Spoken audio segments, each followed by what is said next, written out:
From 1619 to 1865, we were essentially chattel in this country, in the United States.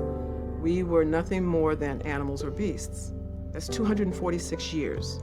Imagine that. Okay, so here, visual. 246 years in the condition of enslavement, where, forget beauty, we weren't even human beings. Then we got emancipation without a plan. 1865 to 1964, we were really in a position of post-enslavement, people without real rights. And then hits the civil rights movement, 1965 to the present. Well, if we look at that, this amount of time in, this amount of time out, but of that time out, really only that much time out, because for most of that time from 1619 to 1965, we had no basic rights in this country. Forget beauty.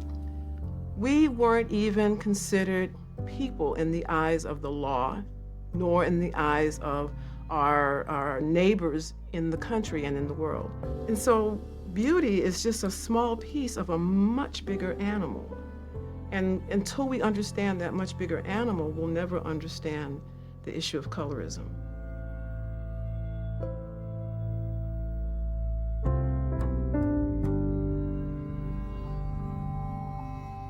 We know during the time that they were enslaved, there were others who had been either from birth, from rape, from slave owners who had produced children who were somehow different in complexion than others. These children, they were stratified within that society, dependent upon their complexion.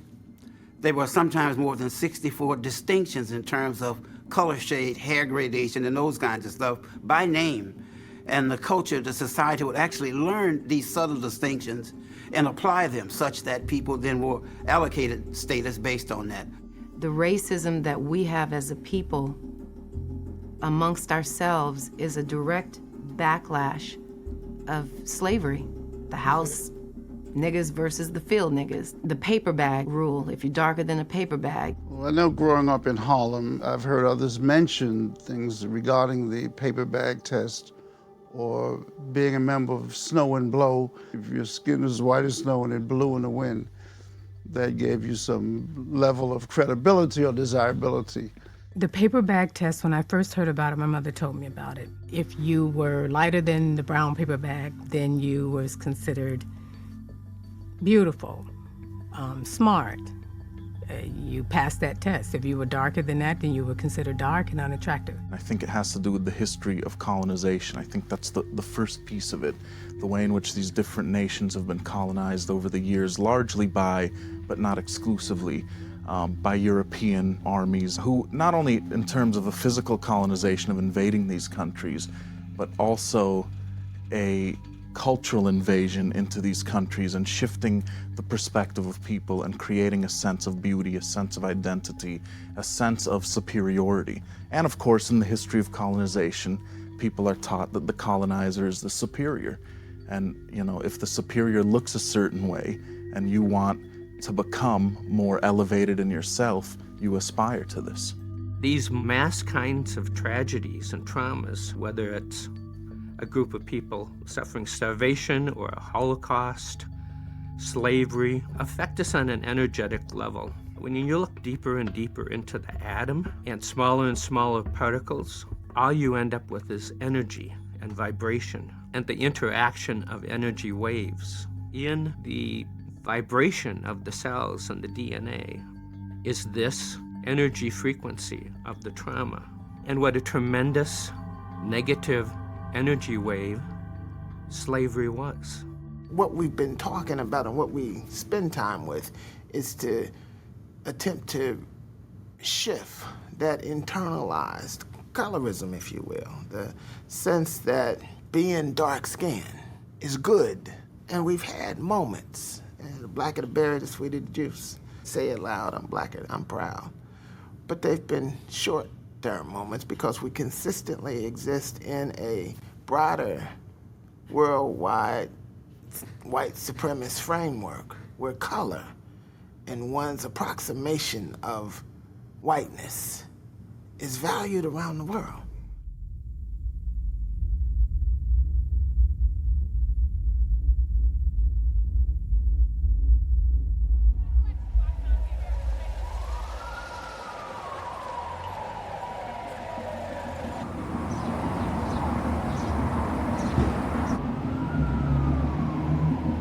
My mother, she got pregnant, married at 15.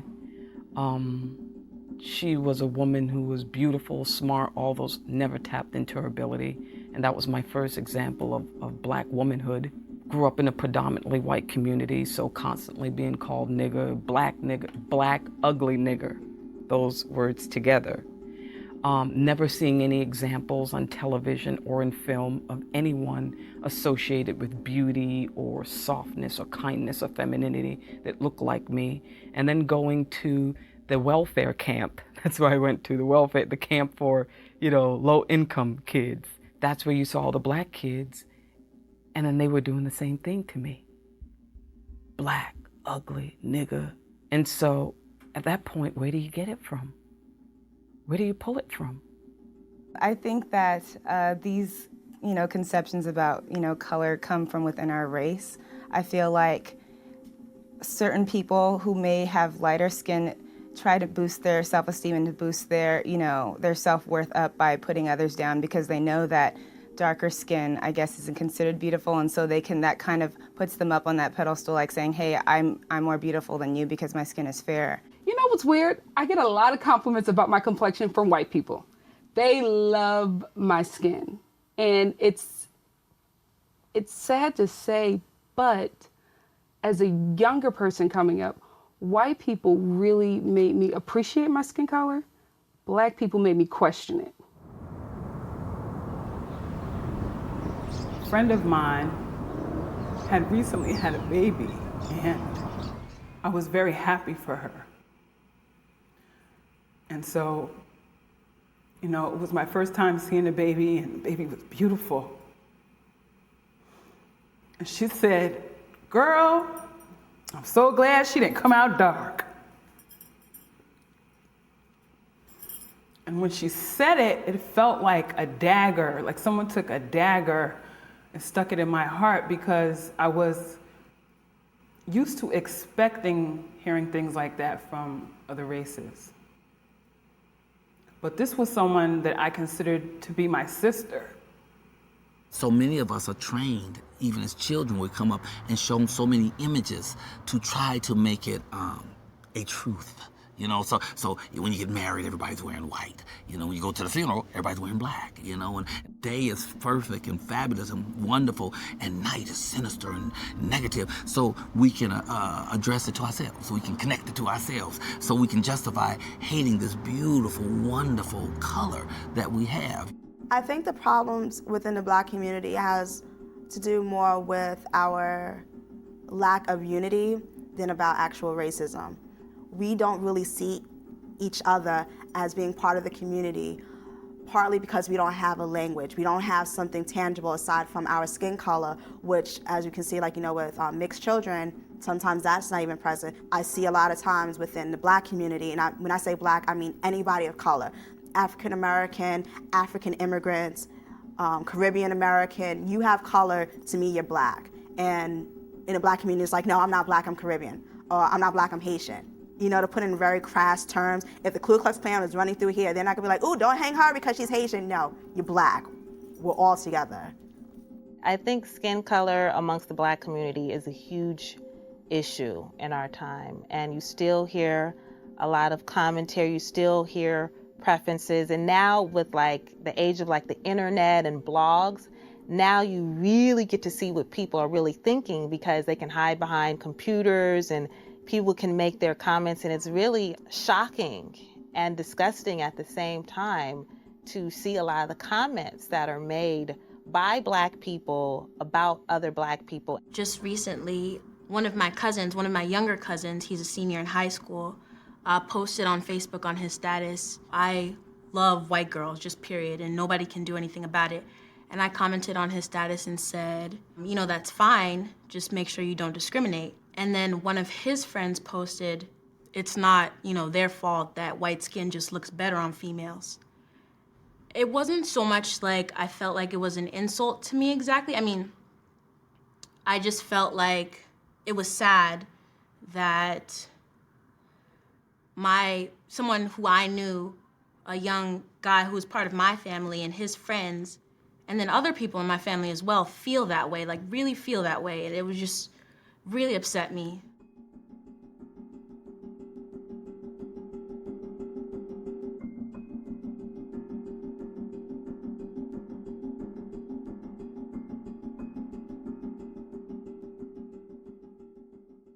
Show me the smart child. And why is she the smart child? Because she is white. Okay. Show me the dumb child. And why is she the dumb child? Because she plays. Well, show me the ugly child. And why is she the ugly child? Because she plays. Show me the good-looking child. And why is she the good-looking child? Because she likes skating. It's really, I think, important that we begin to understand how early in our life that begins to affect how we see our identity. I have a 4-year-old who, at 2 years of age, was really beginning to demonstrate to me how the images that she saw, whether it's on the Disney Channel or whether it's in a animation, how different she is from the images that are portrayed. Raising my daughter, it is very different from raising my sons, especially since I'm not going to know, or I don't really know her battle. And the reason that I know that she has a battle now is because it has become evident. She does not like to be called black. She doesn't even correlate like that. We're just lighter brown than she is, to be honest with you. I just never, I never thought about it until I got her. Because I can see it. I can see the difference. I can see when she is at a party, or we're at a center, or she's exposed to the playground, or she takes dance class. I can see the difference. I can see how they treat her differently. She may not feel it. She may not understand it, but I know it's there. The impact that it has on those very, very young children spiritually is that they actually start to devalue themselves in such a way where the spirit begins to shrink. The things I used to do because I hated my color was I used to wish that I can wake up one day lighter, or wash my face and think that it will change or get lighter. I thought it was dirt and I tried to clean it off, but it wouldn't come off.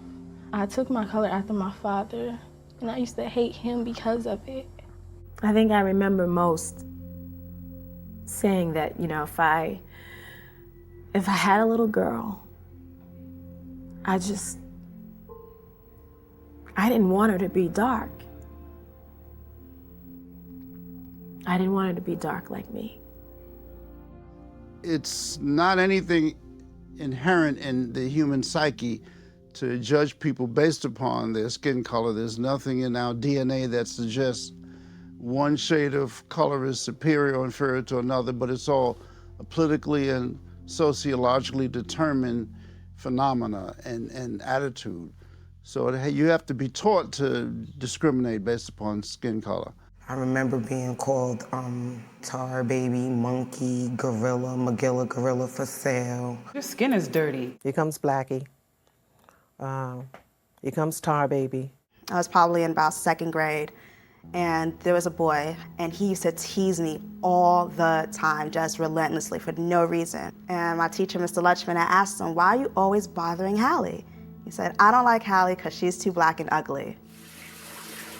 I can remember being in the bathtub asking my mom to put bleach in the water so that my skin would be lighter and so that I could escape the feelings that I had about not being as beautiful, as acceptable, as lovable. I remember one in particular, they used to say, "You stayed in the oven too long." I just remember just like looking down at myself and I didn't think I was different, but obviously I was if so many other people were saying that, and I just thought, okay, then I guess I am black and I guess I'm ugly. And yeah, it still has a little twinge of hurt when I remember it.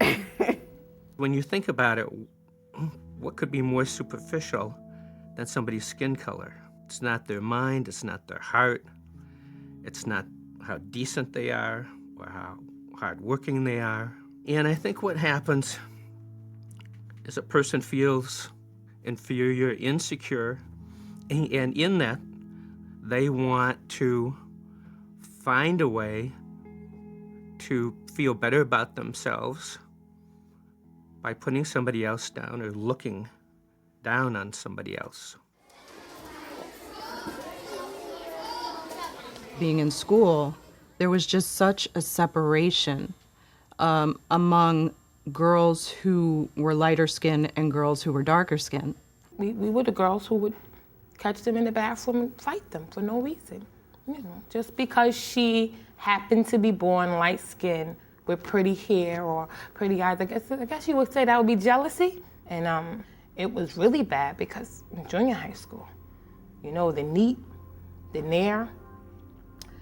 For Halloween, some people I knew, wasn't me, threw balls of it in their hair just to take it out.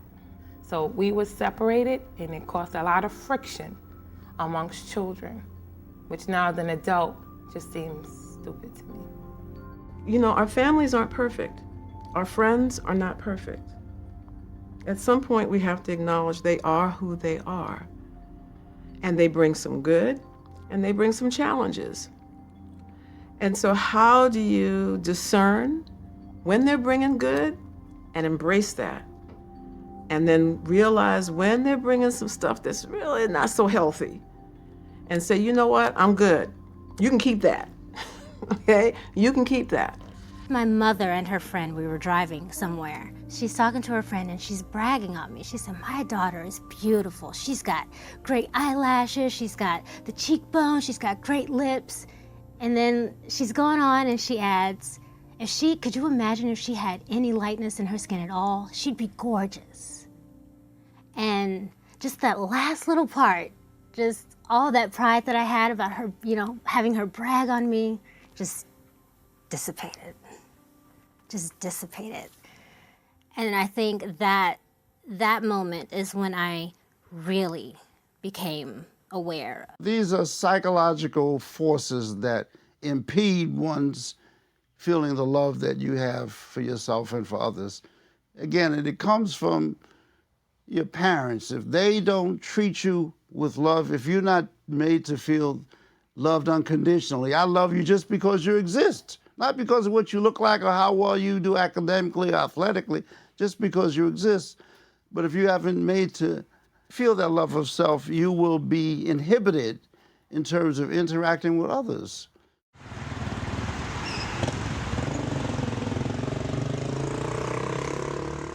I used to have a record store in Detroit, Michigan, and my grandmother actually would hire lighter-skinned blacks because she felt like darker, and I hate to admit this, but she felt like darker-skinned blacks made steal CDs and albums from her. But you actually ran the record store, so was it your policy also to hire lighter-skinned people rather than darker-skinned people? Oh, absolutely, absolutely. I didn't know what I was doing. You know, it was ingrained in me. I learned it from her. So, I mean, it wasn't like it was my fault. But yeah, absolutely. I did hire more of the light-skinned brothers than the dark because, honestly, the darker-skinned brothers did come in and steal from us.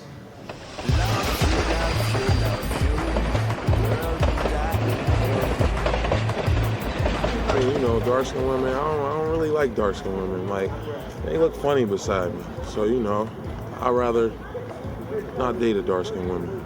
You rather light-skinned girl? Yeah, light-skinned pretty girl, long hair, don't care. It's frightening that they have this kind of negative, critical attitude towards black females who aren't of light complexion or straight. It's the essence of the slave mentality, and nobody's in their home teaching them about this. And even athletes and movie stars who have the chance to say things, they're silent often in terms of this issue. So it's not clear how these young men's consciousness will be raised. It's frightening, but it's important that black women don't become victims of thinking that if they don't look a certain way that they are inferior or less than. So you can't depend on a black man liberating you from that. I hit him hard.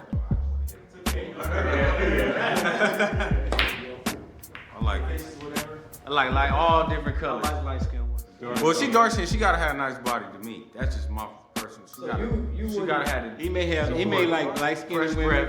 He may like light skinned women. He may like light skinned women. I may like dark skinned women. You know what I mean? Dark skinned women are beautiful. Honestly, I don't know what kind of composition came together to make that happen, but I guess the amount of melanin in your skin, if you have a lot, you look good.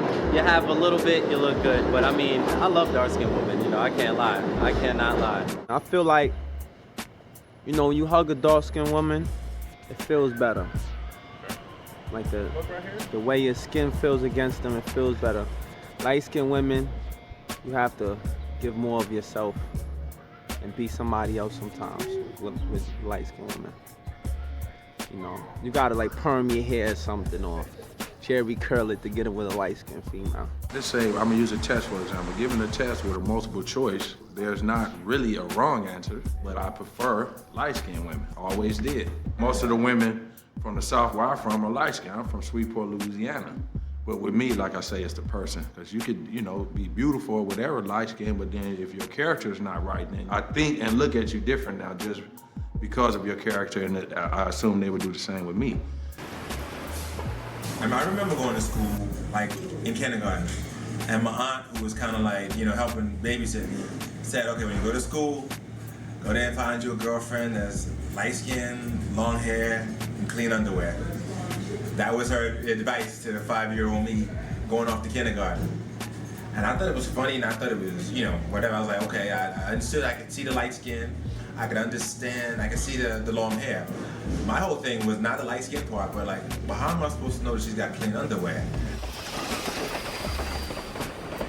I feel like because, I was dark-skinned myself, and, for two dark-skinned, very dark-skinned people to get together, it's kind of in society, it's almost a taboo sort of experience. It's taboo. Two dark-skinned people coming together, well, then the child is going to be dark-skinned. That's what the assumption is. So, I don't know what it was. I think it was just my rage against the norm. Dark-skinned guy is supposed to be with a light-skinned girl. I just never believed in any of that. I remember my uncle saying, if you caught me with my arms around a white woman, I'm holding it for the police. Ideal for me, man, is dark skin. I'm a dark skinned brother. My daddy's dark skinned, my mama's dark skinned, and I want my kids to kind of look like me. So I want my kids to be dark skinned, and I want my woman to be dark skinned. Matter of fact, a woman is dark skinned. Honestly, a woman to me is a woman, first and foremost, for sure. But if I'm gonna sit there and be with them day in, day out and all that, I kind of want to have a little resemblance of myself, skin complexion and the whole whatnot, so. I went to Africa once, to Senegal, and they allowed me to come in and host the first Miss Black USA pageant ever held in Africa. It was 3 years ago, and I'd never been to Africa. And I got there and I saw myself. I saw me walking all over the place, except, black, real black, blue black, double black. I ain't never seen black so black. It made ink look light. It was black, kind of black, but fabulous. I was blown away by the beauty of this black skin. So I'm sometimes confused when I hear women who have really dark skin who tell their stories about how their hearts were broken when they were told they were ugly because they were black, because for me, it's about whether you accept it or not. If I had a choice between a dark-skinned girl or a light-skinned girl, I would choose a light-skinned girl because I feel like a light-skinned girl is in between. You know what I mean? If a girl is dark, then she's dark, and then you have a white girl. If a girl is white, she's white. But if you have a light-skinned girl, that's in between. I'd rather have one that's in between. Some people maybe subconsciously who just don't want to mess with dark-skinned women, maybe they feel like when they see a dark-skinned woman, they just there's nothing to her. Almost maybe it's oh, she must be from Compton, or maybe she got attitude, or like certain stigmas that already are pegged with black women already inside of their own minds that maybe they don't even see when they're doing it. I done dated all kind of women. You know, going through that, I see how certain women carry themselves. To me, more dark-colored women, they do have low self-esteem to a certain extent than light-skinned women. Because light-skinned women feel like they're more closest to white, so they feel they special. Have you been dated dark skinned? Nah. Yeah. I have. And what happened? She wasn't a nice person. I think it ain't too many dark-skinned girls that are nice. Why do you think dark skinned girls are not nice? Like when you're a dark-skinned girl, I feel like you go through certain things a light-skinned girl or a white girl wouldn't. So and those things are bad. Like you might like get clowned or something like that, and you might let that anger out on the wrong person, no matter who it is, because that's something somebody said or did to you because of your skin color. A young black kid coming up in America is looking at maybe Tia and Tamara, the twins, that's super light or high yellow. And he's like, man, that's from him little coming up saying that white is clean, white is pure. Then when he gets older and of a man, then he starts to realize, even white men start to realize that dark ain't really what is the dirt, the bad, the dark night, the alley. That dark in a lot of cases is kind of good, kind of sweet, kind of tender. The darker the fruit gets, the more ripe, the more sweet it is. You know what I'm saying? So the blacker the berry, the sweeter the juice. That's where the whole term comes from. You are married to an African American woman. Yes, I'm married to an African American woman. I remember distinctly a conversation I had with my father when I was in elementary school, where I went up to him one day. Of course, I didn't understand everything that has to deal with racism or race relations at that point in my life, but I did realize that I was attracted to, in more than a social way, women of all ethnicities. And I remember distinctly going to my father and saying, Dad, would you mind if I did marry a black woman one day? And his response to me was, as long as she looks good, I don't care what color she is. If you ask me if it was like a conscious choice to pick a darker skinned woman versus like a lighter skinned woman, for me, not really. It wasn't an effort to go find the deepest, darkest chocolate sister out there and get the full-on, for real deal, you know, straight from the motherland. And I didn't think that defined blackness to me. You know, you're not more ethnic if you're darker. It's just, that's happened to be who Joni was. But when you look at her, there was nothing about that color of her skin that defined her. And that's not for everybody's experience, but for her, it would define that way. So that's what I think was attracted to me, was that strength. Brown skin, dark skin, whatever you want to call it, complexion I would more be attracted to that because, I don't know, it's like a natural color substance, you know, something of their genes. More pure. You know, it's pure, yeah, it just feels more and organic. Looks purified, you know? I'm a vegetarian. You know, yeah, and I'm a veggie, so. Another reason why I can't see myself with a light-skinned woman is because I want dark babies. I want my babies to look like pharaohs, you know? Or like queens, and they not gonna look like that if they light skinned, you know, just me, my opinion, you know. I'm being real ignorant right now. I think sometimes we are afraid to really talk about the stuff that we really need to talk about. I think what would make the relationship better with black men and women if they would just take the time to have honest communications. And I think sometimes we just don't.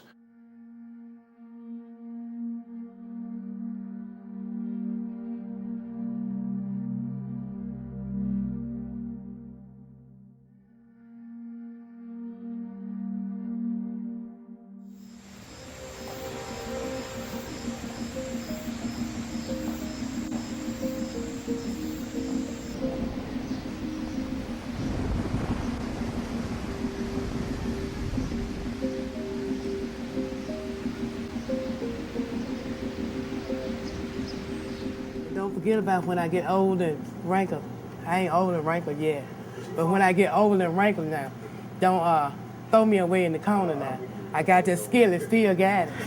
No way. I mean, too big a part of my team. Thank you.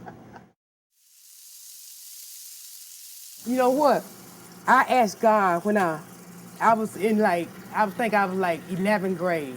I asked God, because I considered myself back in the days, I didn't have no good feeling about my looks and stuff like that, I thought I would have never, ever found a husband that really appreciate me without abusing me, I thought it was too dark for, anybody, because most of this, back in the day, the light-skinned girl had all the junk.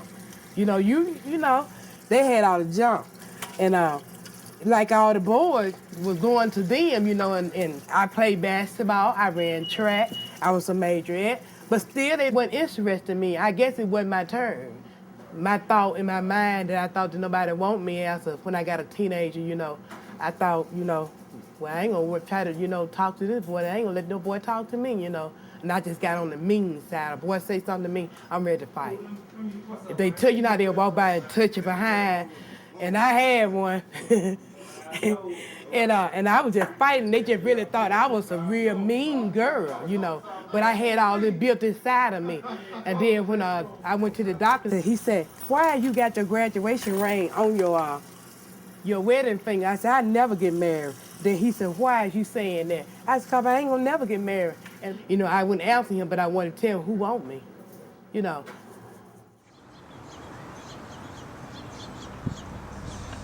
When I was younger, I remember being in junior high and I had a friend. I don't know if we both liked the boy or he was just a friend, but his father told him, I remember we was in the car, I was in the back seat, his father was like, you shouldn't talk to the mud duck. The mud duck. And so in my mind, I always think like, if I could just be like, just one tad bit shade lighter, then I would probably get more guys who would be more interested. I never forget, I went to Cancun several years ago. It was 4 of us. It was 2 of us that were dark and 2 of us that were fair-skinned. And when I got over there, I had the men all at my feet. I got a proposal. I got gifts. I'm like, what is going on?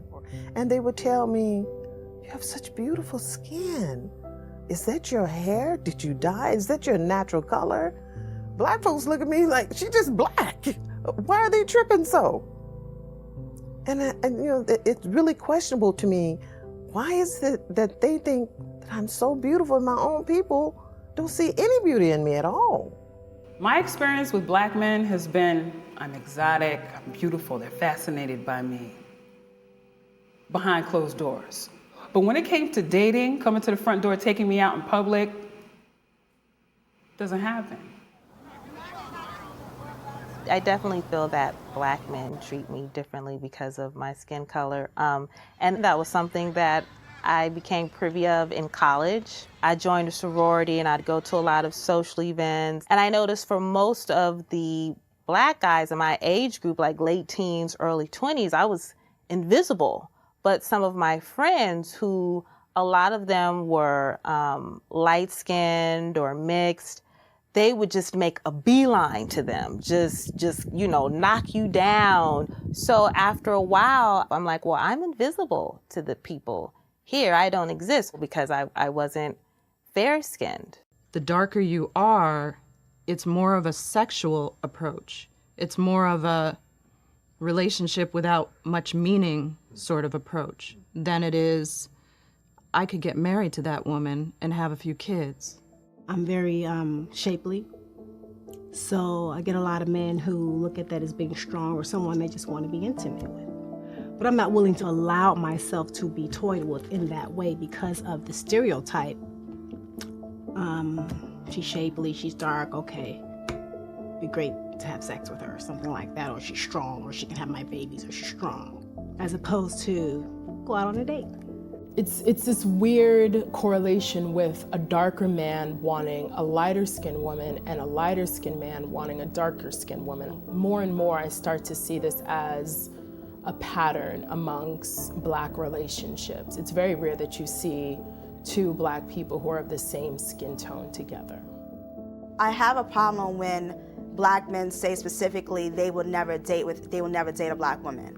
I have a problem when anybody says they will never date one particular group because that's just being closed-minded. It's especially hurtful when a black man says that to me because A, either you probably came from a black woman, B, I am a black woman, C, if you have a daughter, she will be a black woman. So you really need to analyze your statement when you say, I would never date a black woman. Why wouldn't you date a black woman? And a lot of times they're usually reflective on that person's shortcomings than it is on shortcomings of black women as a whole. I have a relative who married a white man 25 years ago, and she used to wear hair like mine, straight and everything, and I noticed that she started wearing the natural. She didn't wear the makeup. He liked her natural beauty, which when I see is like, you need to straighten your hair. But he loved her the way she was. White men seem to revere the black woman, whereas a black man seems to have, I guess it's more of a maternal reverence instead of like a goddess reverence, I would say. My experience with white men, I just have to put on a cute outfit, do my hair, and let's just go out. I don't have to worry about what it costs. I don't have to worry about anything. Just show up. There's not a control issue. It's just like, you're a princess for the day. But in my heart of hearts, I want to marry a black man and I want to stay married to a black man. And I know that there are black men out there that can offer that very same thing. But I just think they're like in prison because of their own personal struggles. I have girlfriends who have dumped their men because they have always had this sort of insecurity about him cheating on her or leaving her for, a lighter-skinned woman.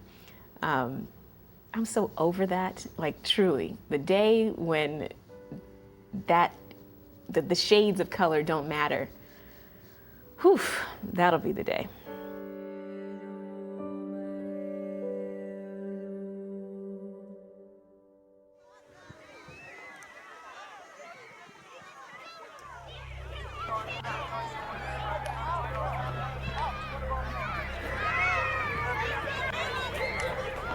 What has happened over time, across generations, is an internalization of the degradation of what it means to be black in the world. Because this is not just a US phenomenon. Go to Ghana today, go to Senegal today, go to the Gambia today, go to South Africa today, and you will see billboards promoting skin bleaching cream, even in the face of knowing that it causes cancer. Our sisters are trying to lighten themselves in response to an internalized racism that is global.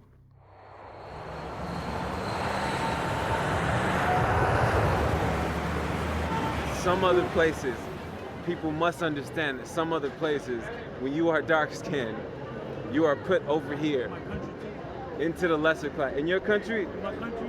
Where's your country?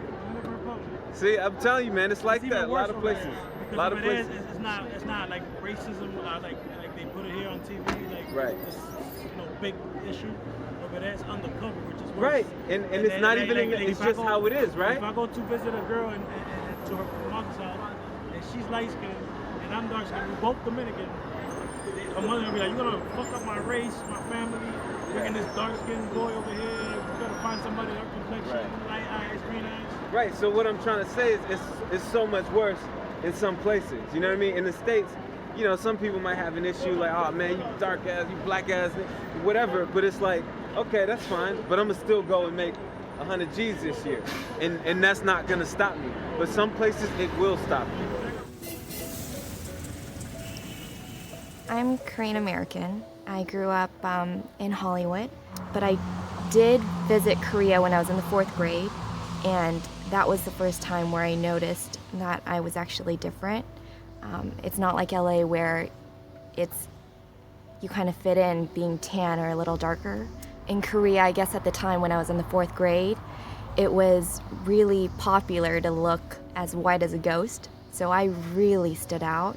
There was a time we went to the mall with my mom and my brother, and this random lady didn't know my mom, just came up to her at the mall and asked her if her husband was black. So I asked my mom why she asked that, and she said, oh, you know, she's crazy and people here just want to be as white as ghosts. But I think it was at that time where I realized, okay, well, there is a difference from me and all the Koreans living in Korea, because I was so much darker. Like, I really stood out. In Thailand, I was in Thailand, and the dark-skinned people in Thailand are never on TV. There's a lot of dark-skinned people there, but you'll never see them on TV.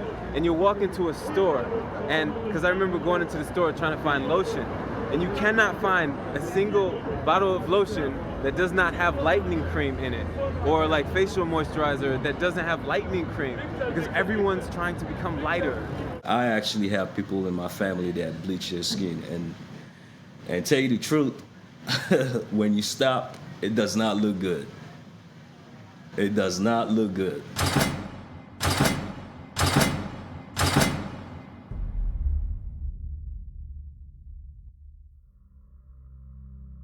One of the most popular products in the third world is skin whitening cream, which gives us a little bit of an idea of how people's perceptions of themselves. I mean, we're talking here about regions of the world where the overwhelming majority are not white. But here we see a huge kind of market for skin lightening cream. So I think that gives us an indication of where people's thinking is around this kind of issue. And skin bleaching, you can skin your face, but then your neck and your arms is a different complexion. You want to be two-tone now? I'm confused. That could be a style they're setting, hey? When you skin bleach everything, or just stay who you are. You are who you are. Yeah.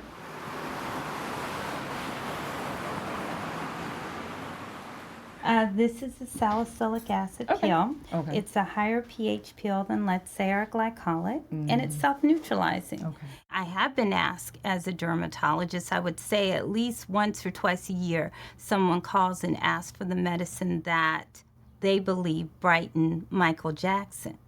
And I know what that medicine most likely is. And in his case, it may have been used appropriately if he indeed had vitiligo, but that really is the only appropriate use for a medicine that irreversibly brightens the skin.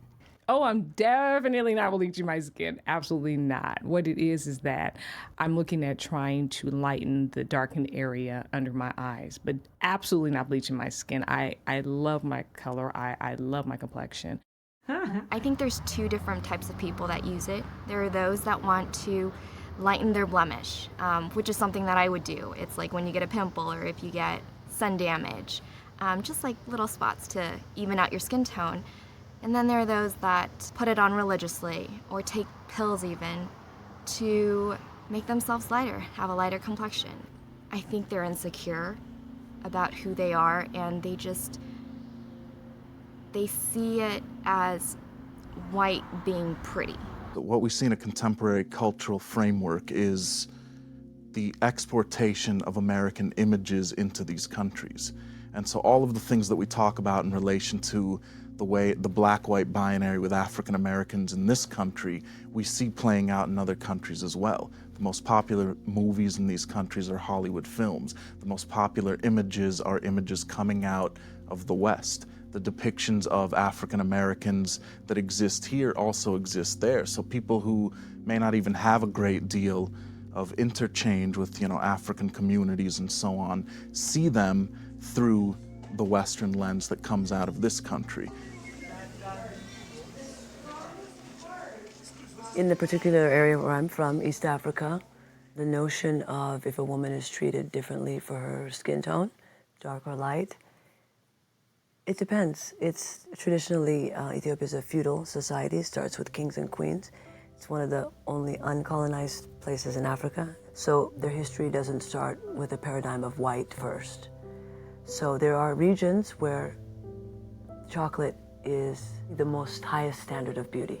Then there is the feudal system where you have kings and queens. The woman's not going to be dark because a lot of times the dark thing is like someone who's maybe an agriculturalist person or something, a little bit in the sun too much. Or you wouldn't, for the royalty type of thing, quote unquote, for lack of a better word, wouldn't be dark. You'd be lighter. It's funny because I was raised with my grandmother always telling us to make sure we marry light to progress the race. And even till today, you know, I have an aunt that tells my cousin not to sit in the sun because she'll get too dark. Growing up in Panama, I did experience the difference between dark skin and light skin. And being in a family where there's every shade, thankfully, the messages were positive in my family. But I grew up very aware of the variety of ideas about dark skin not being favorable. Quotes like, you need to improve the race, don't marry black. And if you do, marry light skin. That kind of foolishness. If a young child is constantly taught that Europe is the pinnacle of civilization, that all great ideas came out of England, came out of France, came out of Germany, and they're a young, say, Egyptian child in the Nile Delta, they're not going to look within their own community and within themselves to see greatness. They're going to look outside of their community and aspire to that. And I think this plays out in the way in which we perceive of ourselves physically as well. I think, this is my opinion, the reason why women in Africa try to bleach their skin, because it's what they perpetrate on TV, because over there, most of the stuff that they watch, it's not really what you would call African TVs and stuff like that. It's pretty much Western culture and all of that stuff that is televised over there. So most of the women wants to have, because what they see on TV over there are lighter skinned women with nice hair and all of that stuff. So some of them want to be like that. So that's why some of them bleach their skin, because they think the lighter their skin is, the chances they have to actually one day be on TV or get noticed by people. So they think bleaching skin or lighter skin is much, much better than dark skin. You know, it's really interesting now how for so long we as black women would go out of our way to try to emulate the beauty ideals of white women, you know, straightening our hair and for some even bleaching their skin. But now it's really interesting to me how more and more women of other cultures, especially white women, are growing to embrace the things that for so long have been unique to us. Hi, Cindy. Hi. All right, so we are going to start with you turning around. I'm going to do your back first. Okay. That way you can get comfortable in the tent and with the whole procedure. And by the time I have you spin around, you will have been in there for a couple of minutes, so you'll feel nice and comfortable. There is just something about being tan and having tan skin that makes muscle definition look better, and it makes me feel healthier. It makes me feel better. It definitely, any imperfections that I might feel that I have are covered by a tan. It just makes me feel good. It makes me feel more confident, and it's pretty. It's pretty. I really believe everybody wants to be black, except black folks. I used to do comedy on Venice Beach. I did it out there for 9 years. And when I would do comedy, I would do a piece called the racism piece. And I would stand a white person next to me, and I would say, well, look at white people. You know, they call us colored, but we always our color, whatever color we are. If we come out, we brown, we always brown, we end up brown. White people, when they born, they're pink. When they're mad, they're red. When they cold, they blue. When they die, they gray. Them the colored people, you know? But we, our people, we have all these beautiful shades of brownness, and chocolate, and black, and beige, and every color is lovely and beautiful. So our beauty is really our state of mind.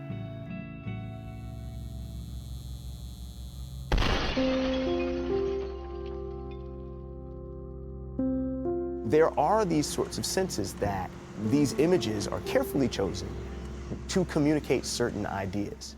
Where I have a problem with the media is when they try to have it both ways. That is to say, we don't have any real impact on the dialogue because, you know, we're just giving people what they want.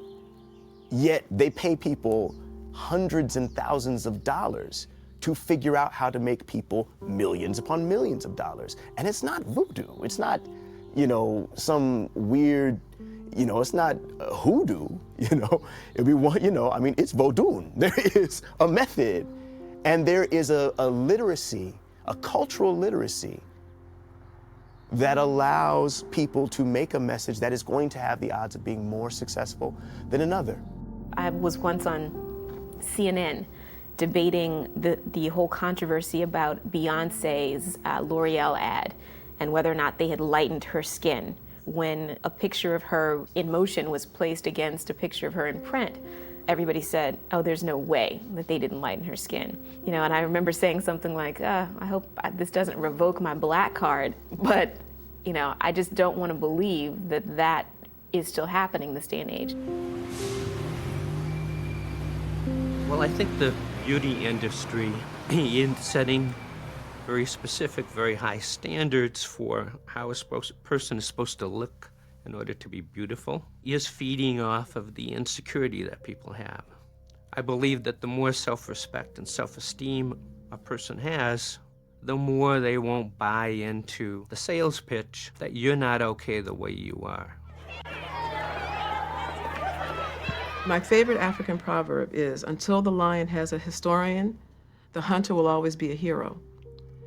Unless we are able to understand and articulate the issue from multiple points of view, including from the point of view of those who are the recipients or on the receiving end of this oppressive, degrading image that has been created over generations for Black people, we're only going to continue to perpetuate the stereotypes. Being that I've been on tons of video shoots, I look at the magazines and I see all the rap videos and all the media that surrounds rap. I've always found it a bit hypocritical that a lot of the rappers make this big deal about having a lot of Black pride, but then they'll flip around and we'll have a predominance of light-skinned women or women who are not Black in their videos, especially as the primary love interest. I think it's very hypocritical because what's the message you're sending to the Black girls in particular is that, oh, we aspire to be with non-Black women? I can remember being a young girl wanting to be a model. I didn't see dark-skinned girls on covers of magazines. When I was in high school, my nickname was Grace Jones, and people used to say that to me as an insult because she was dark-skinned.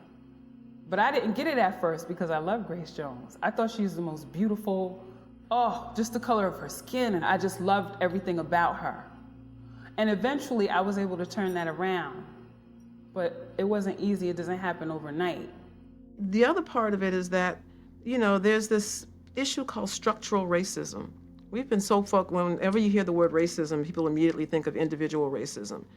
But the bigger elephant in the room now is the structural racism, the kinds of policies and practices that we have in place that perpetuate colorism, whether that's the things that you see in the media and advertising, and in the magazine and who gets selected to be the models, and in the movies, who plays the lead character and who plays the servant role and who plays the Jezebel role, and on and on and on.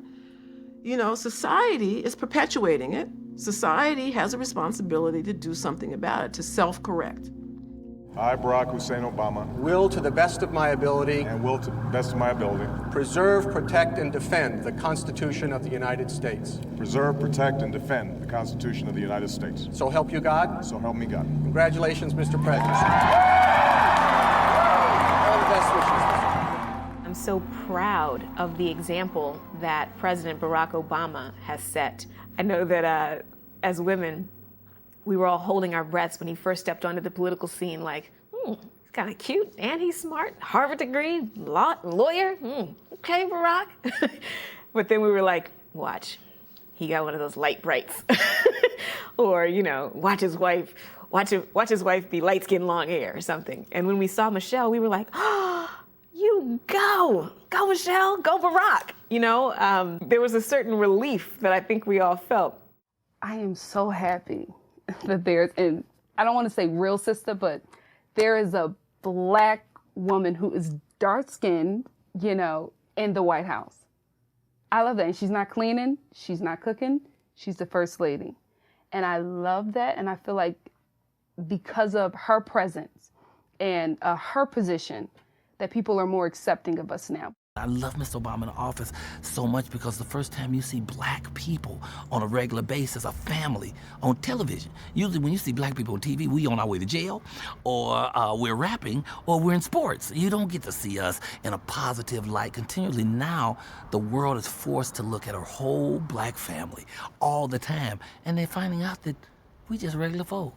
We ordinary. We have the same pains and sorrows and joys as everybody else, you know? But because of these type of teachings, black is considered a negative thing, a dark thing, a wrong thing. I think the first responsibility is to acknowledge that there is power in those images. That there is power in advertising, magazine covers, that there is power in that, and that there is thought to that. That there are people who've dedicated their lives to understanding how people will have an emotional, intellectual response to an image, to a sound, to a voice. That is what they've studied, and that is what they're getting paid 6-figure salaries to do, when not 7 figures. And that to then pretend that all that knowledge means nothing, that they are servants of the people and only reflecting back what the people want, is utterly ridiculous.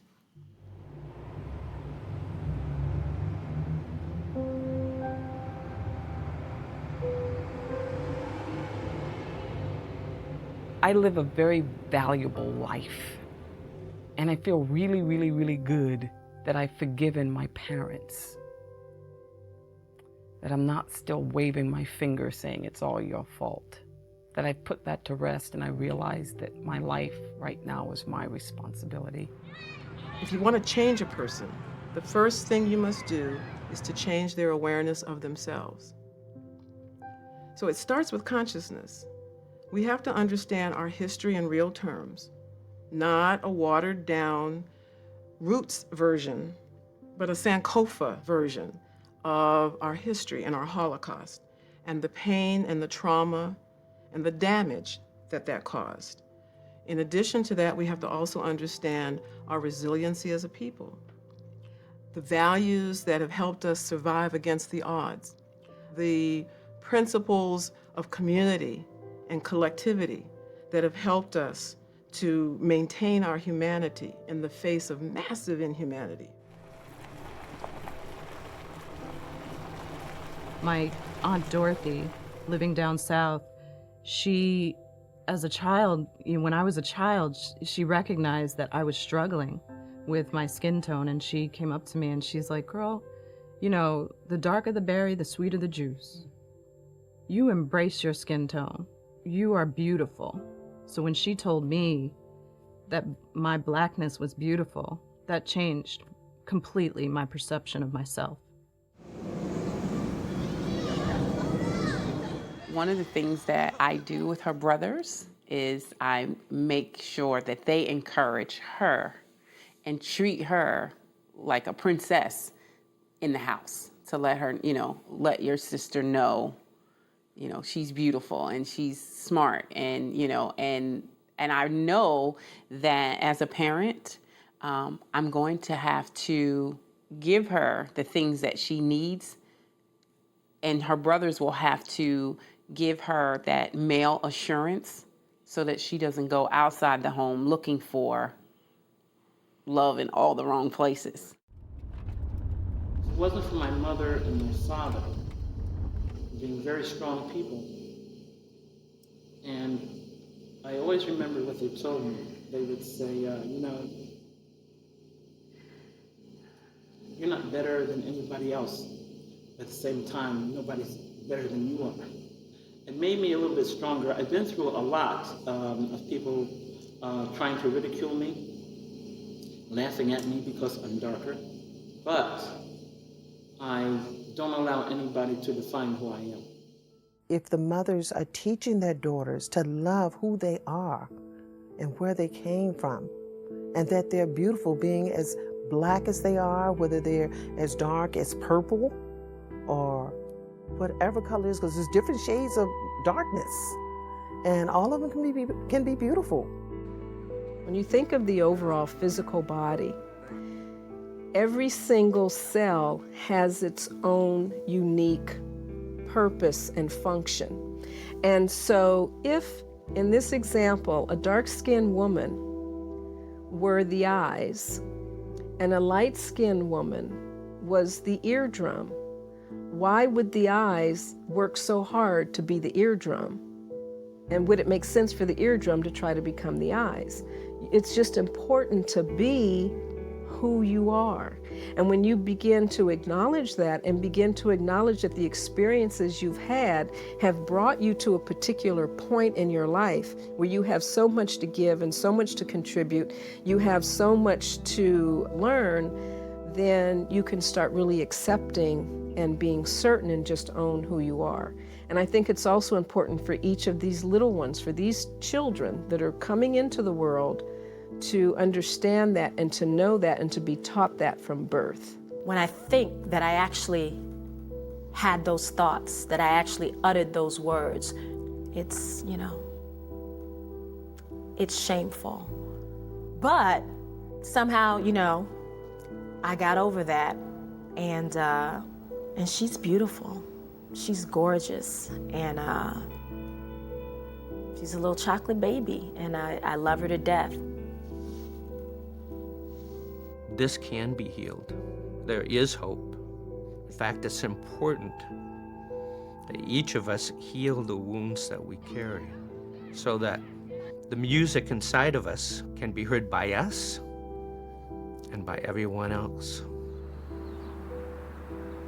Imagine that you have this newborn, beautiful baby girl in your arms, and you're holding her, you're looking at her, you're full of love, you're cherishing her. How do you hold on to that and help her carry that throughout her life? But here's the thing, that little girl that you're holding, that's you. You ultimately are the keeper of your own soul. You are the keeper of the spirit that is you. And so if you don't treat you right, if you don't love and cherish you, how do we expect anyone else to do the same? Loving yourself is not racism. Loving yourself is race pride. And in shows, I try to point out that I can love me without hating you. Because a lot of times my show have a lot of white folks in it, and I don't have to hate white people to love me. My program don't work like that. I love me because it's intrinsic, and because we are taught not from books but by the Spirit that love begins at home. You gotta love who you are, the essence of who you are. They tell you when you're on an airplane, if you got a child with you and there's trouble and the oxygen bags come down, you put the oxygen on you first. You ain't over there racking with the kid. You gonna both pass out and die. You love yourself first. And I always consider love like if you drop a drop into water, the ripples that go out is everybody else, and you're that drop. So the love starts with you and go outward. So you have to love what you are, the essence of what you are. You have to look beyond the color. You have to look into what do we want to accomplish? What are our dreams and aspirations? What are our children going to become? What kind of world are we going to have? That should determine how we proceed with the perpetuation of our cultures. I would say what India Arie said, you are not your hair. You are not your skin. You are the soul that lives within. She said that so eloquently, and I believe it immensely. There is so much power and so much magic in you. There is so much destiny. There's so much charm and charisma. There's so much sexiness in you. You just have to be that and live that and know that and see it and trust it. When people call me beautiful now, I take it as a compliment. I truly understand what they looking at. It's like when the minister said, black is not just a color, but an essence of who you are and who you will become. So I take my color for like gold, more than gold. I wouldn't change it for anything in the world now. And I feel so happy that God made me my way.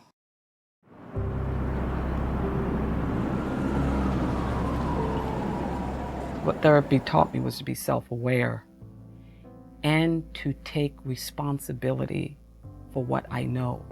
This is my load, my baggage. And I am still unloading it, but it's much lighter. My mommy and daddy say I'm beautiful. Rise, dark girls. Rise, dark girls. Rise, Dark girls. dark girls, rise.